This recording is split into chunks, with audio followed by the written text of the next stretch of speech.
Hello and welcome to the Nighreign Plays channel. Today we will be talking about the latest update for Elden Ring Nightreign. Version 1.01.3 has been applied and we have the patch notes here to go over all of the updates. Now sadly there is no mention made at all of the release date for the enhanced boss fights that we know is going to be coming. I did make a video covering this, but essentially From Software announced after a post celebrating the number of players of Nightreign in the first week or so, they talked about some stuff upcoming. You know, the fact that the night is far from over, they said. DLC obviously confirmed for later in the year, but some stuff upcoming soon, and the biggest one they mentioned was these enhanced boss fights. This has now been data mined of stuff in the files, seeming that a lot of the Night Lords have third phases with extra unused sections of their OSTs, and then potentially new physical appearances, new attacks, even extra enemies being added into the fights. So that is something that I think a lot of people in the community are patiently waiting for. Still no news about that here, but we do have a lot of very useful updates in these patch notes. So we're going to go through them all here very quickly. Do like the video if you find it helpful or interesting at all. Do subscribe to the channel. Still doing Nightreign stuff as well as all other gaming news and content, so subscribe for more. But we can see here the big thing under general balance adjustments, it's the only one, but this is very important, increases the chance of obtaining weapons with the madness status ailment. Now, I don't know about you guys, but during the time that I've spent playing this game, the Equilibrious Beast is probably my least favourite of the Night Lords, considering it can be very, very difficult to get anything that actually causes the madness status effect, which means when he goes into his sort of charge up, I guess, meditation phase, you have to try and break all of those sigils that appear, otherwise he goes crazy and starts just spamming madness spells everywhere, and it can all go downhill very, very quickly when that starts to happen.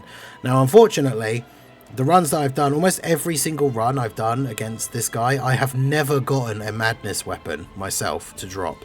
It has basically always been a case of having to rely on one of the magic or caster type characters, whether it's a recluse or a revenant, picking up a staff or a seal that has, I think it's actually only seals, right, because they're faith-based spells, picking up a seal that has a madness spell so that hopefully they'll be able to use that on him when he goes into that mode.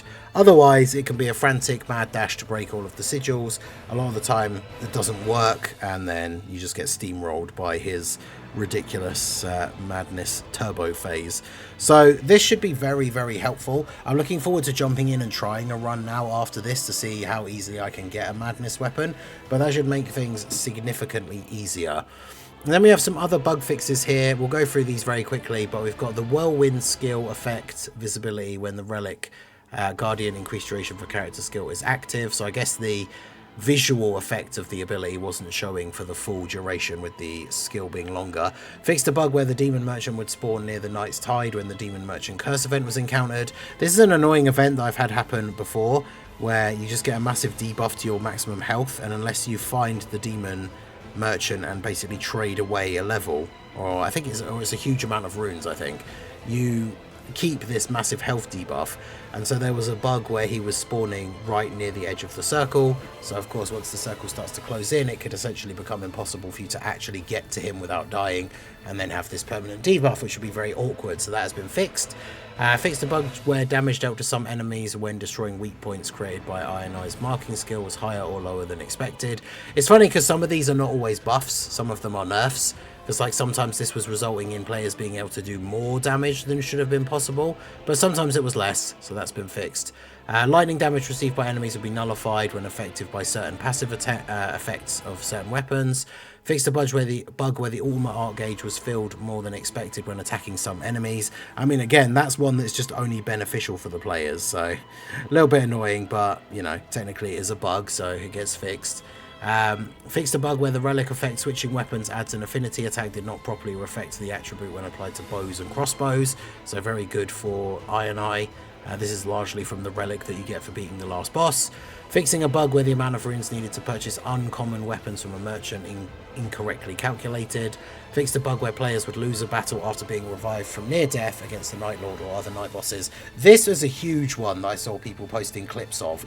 So if you were the last person standing and you revived one of your teammates, but literally as you landed that last hit on them, or even within like a second afterwards, you got hit with the final hit and went down, even though your ally was now standing up and was alive and back in the fight, like it would come up with defeat and the game would end and you would lose, even though you were now still very clearly alive to carry on. So unfortunately that was a huge issue. I saw a lot of people posting about it, obviously very, very irritated, because if you're able to pull off a clutch revive like that when you're the last one left, even if you go down straight afterwards, at least you have given your team that possibility to continue. And so the fact that that essentially wasn't registering and the game was still ending in defeat was obviously very annoying. So that has now been fixed, which is very, very good. Then we have fixed a bug in some multiplayer battles against the Night Lord where the camera would not display at the correct angle when targeting an enemy.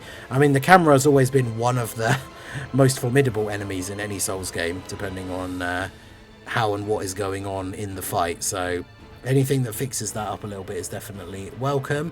And then we have fixed a bug where lingering character phantoms did not appear in Limveld and added staff information into the game credits. We also have a PC only, Steam only adjustments here. Fixed a bug where the game might freeze momentarily or for extended periods in some environments. As someone who's been playing it on PC, that is something that I have noticed, that it can stutter and freeze a little bit. So again, very much looking forward to jumping in and seeing how this is affected now that the patch has been applied, because it can be a little bit annoying. It's normally not game breaking, but it's definitely something that can be irritating. So that being fixed is very good.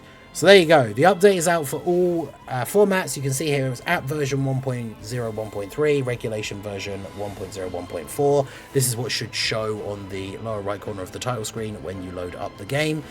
You can see here on console, if you have not got the right version, you just need to log into the online server. Normally it just doesn't update if you haven't logged in correctly, or if your internet is down and you're technically playing offline, and then you'll have the login option on the menu. So you can't play online, of course, without the update, and then restart the game to apply the update. So there you go. Further updates will be distributed in the future. Continue to enjoy Elden Ring Nightreign. Hopefully we will see info on those enhanced boss fights coming out soon. I'm definitely looking forward to challenging those and making some videos doing those runs. So let me know what you guys think. Have you been affected by that clutch revive and then the game still ends? What are your thoughts on extra chances to get madness weapons for the Equilibrious Beast? Definitely should be very interesting. Let me know all your thoughts down below in the comment section. So that is going to be it for the video. Do hit that like button, subscribe to the channel if you are new for more Nightreign and gaming news, guides, tips in general, and I will see you guys out there. Peace out.